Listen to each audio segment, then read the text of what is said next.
On June 22, 2011, ATU International President Larry Hanley joined union nurses on Wall Street to protest the plundering of the American economy by the financial industry. Right, all these politicians that are out there trying to destroy the American way of life are sponsored by the bosses and owners of these brokerage houses all over the country. ATU's was among the few voices at the time bringing attention to the greed and corruption that caused the Great Recession at its very source. ATU had renewed its commitment to public activism and fighting for working families. As a result, the union was uniquely positioned to bring its message to the public and the media. ATU activists had learned about corporate greed and the wealth gap at the legislative conference in March, and that was just one of many opportunities for political and labor education the union provided in 2011. When something seemingly impossible happened, an American spring erupted in the U.S. labor movement. In February, the newly elected Republican governor of Wisconsin roused a sleeping giant with proposed legislation stripping public employees of their collective bargaining rights. I have great respect for the more than 300,000 state and local government employees who work here in the state of Wisconsin. They're good, decent, hardworking people. They're professionals. The vast majority of whom, for the past week and a half, have come to work each and every day, done the job they're paid to do, and continue to be professional public servants, and I thank them for that. If you don't make the changes we're proposing for collective bargaining in this budget repair bill, you make it very difficult for local governments in particular to balance their budget. Massive protests erupted. ATU jumped in with both feet. The protests soon targeted the organization responsible for the anti-union legislation being introduced in state after state. David Koch, the king of oil, the king because he has the money, is bankrolling a national operation to take away what our king actually signed for, workers' rights to collectively bargain. With unemployment hovering around 10% and foreclosures increasing, frustration finally boiled over. Now this was more than a labor movement. It was a national movement, a movement the ATU had already been fighting for.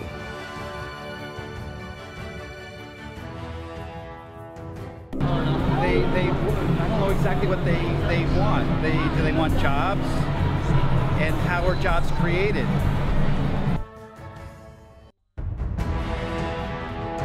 Wall Street is Main Street in America. Wall Street is kind of the spear point for capitalism. We finance things. That's all we do. We finance companies, and companies are people. The Occupy movement spread, and ATU was at the forefront. The union got on board a few weeks into the movement, correct? Yes. The role that you guys have played in all of this? Well, you know, I think the really important thing to me is the way that outreach that Occupy Wall Street has reached out to the labor movement, to environmental groups, to social justice organizations, and has established links that are, I hope, permanent links. And, you know, this battle is going to continue for a long, long time. And the fact that we are all working at it together now is just, I think, adds to our strength. And as Jeff was saying, it's really awakened certainly an awful lot of union members. Our members have been involved from Florida to Ohio right now, where we're out trying, as you know, to defeat the anti-union legislation out there. And we're working with Occupy Wall Street in Ohio. Having recalled 2 Wisconsin anti-union legislators, the pro-worker movement was beginning to show some teeth. Well, we are demanding today, we are demanding that you tax the fat cats, that you tax the people who destroyed our neighborhoods, that you tax the people who put people on food stamps, that you tax people who took away dignity.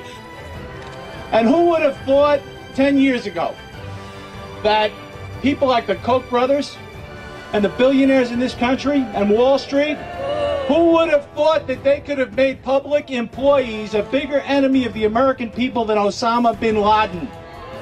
Politicians began to push their anti-worker and anti-union agendas. This is the story of Ohio's broken government compensation system Taxpayers spend billions on our schools every year, yet by 2015, Ohio's school districts will face a $7.6 billion deficit. Why? Because 96% of the money they receive will be spent on salaries and gold-plated benefits and pensions. Government workers take billions. Ohio's kids pay the price. We can't afford it anymore. When Ohio's anti-public worker law was repealed in a referendum, ATU was on the front lines in that victory. But I think that the average voter in America is starting to understand. They're waking up. They're understanding what the rich people have done here and what Congress has done and not done. How Congress has played to their fiddle and changed all the laws and all the tax rules to help them and to hurt us. This was the next step in their game, and we stopped them dead in Ohio. It's clear that the people spoke. My view is when people speak in a campaign like this, in a referendum, you have to listen when you're a public servant.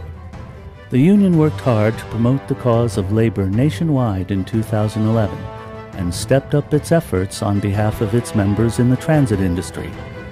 ATU's Greyhound officers met to discuss plans for a national effort to re-regulate the interstate bus industry in order to, among other things, improve safety. They had no idea how important that would be. International President Larry Hanley reiterated his testimony before Congress to a special conference assembled by the Department of Transportation. First and foremost was a proposal to fight driver fatigue by amending federal law to provide overtime protection for OTR drivers.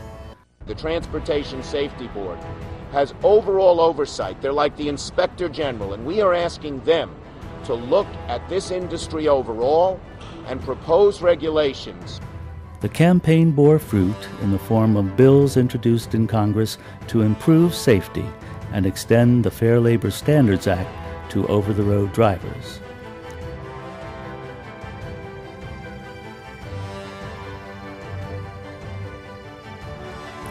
ATU assembled a coalition of concerned advocates to search for ways to protect drivers against an ominous increase in assaults and for reasonable bathroom breaks. The union also fought to keep our school bus passengers safe. Locals big and small utilized the training the union provided to fight against privatization. In Pensacola, ATU waged a successful campaign with passengers and Occupy Pensacola to remove Veolia as the operator of the local transit system. In New Bedford, Mass., ATU teamed up with riders to gain the support of the mayor and city council to fight for even more bus service.